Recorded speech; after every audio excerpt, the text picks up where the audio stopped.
სულ წყალობა ღვთისა და წყალობა ღვთისა ერთხელ ჩვენ თვითონაც თითი გავწართ. ერთხელ ჩვენ თვითონაც მივდგეთ, მოვდგეთ. წყალობა ღვთისა კარგია, მაგრამ რა ქნას მარტო წყალობამ თუ ღვთის მიერ ნაწყალობებს თვითონ ადამიანი არ არწყავს, არ ასკლავს, არ უვლის, არ პატრონობს. ღმერთმა რაც წყალობა იყო, უკვე მოიღო ჩვენზე. დანარჩენი თქვენიცი და თქვენმა კაცობამაო. რა კაცობა გამოიჩინეთ? რა გითხრათ? რით გაგახაროთ? წავიდა ის დრო, დაჩხლუნგდა ხმალი, გაუხმდა ვაჟკაცობა.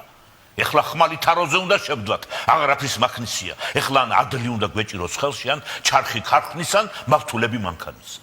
ეხლა ვაჟკაცობა ომისა კი არ უნდა, რომ სისხლსა ღვრიდეს. ვაჟკაცობა უნდა შრომისა, რომ ოფლი ხვაროს.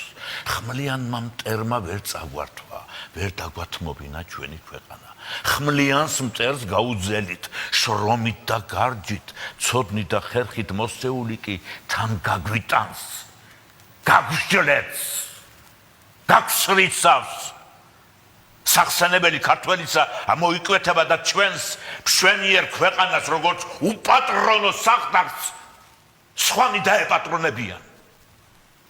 შრომასა და გარჯაც, ცოდნასა და ხერხს ვერამიღა დაუდგება წინ თუ შრომა და გარჯა, ცოდნა და ხერხი წინ არ დაუყენეთ, წინ არ შევაგებეთ, წინ არ დავახვედრეთ. ვართ კი ყოველ ამისათვის მზად ან გვესმის კი ყოველივე ეს ვიცით და ვემზადებით. რა გითხრათ? რით გაგახაროთ? არ ვიცით რანი ყოფილვართ, არ ხედავთ რანი ვართ, ვერ გამოგვისახია რანი ვიქნებით. თვალებზე ხელი აგვიფარებია და ყურებში ბამბა გვაქვს დაცული. არც არაფერს ვხედავთ, არც არაფერი გვესმის. უზარმაზარი თხრილია ჩვენ, ქართველების წინ. ამ თხრილის პირას ვდგავა და საკმაოა ხელი ვკრან და შიგ გადავიჩეხებით დედაბუდიანად. ორბი არც ივიც კი ვერ დასწრდება ჩვენს ძვლებს, რომ გამოხრან, გამოსციცკნონ. ისეთი ღრმა ეს თხრილი, ისეთი უძირო.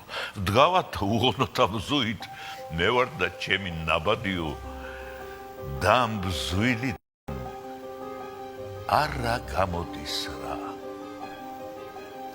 იქნებ იმიტომ, რომ ყველა ბუზიკი ბზუის, ფუტკართან კი ყველა ტყუის. ახალო წელიწადო თუ რამ შეგიძლია, თვალები აგვიხილე, ყურებიდან ბამბა გამოგვაცალე, ფუტკრისაგან გვასწავლე, დროთა შესაფერი სამამაცუნი ზნენია, რომ ჩვენმა შემდეგმა მაინც აღარ ასულას. რა გითხრათ? რით გაგახაროთ?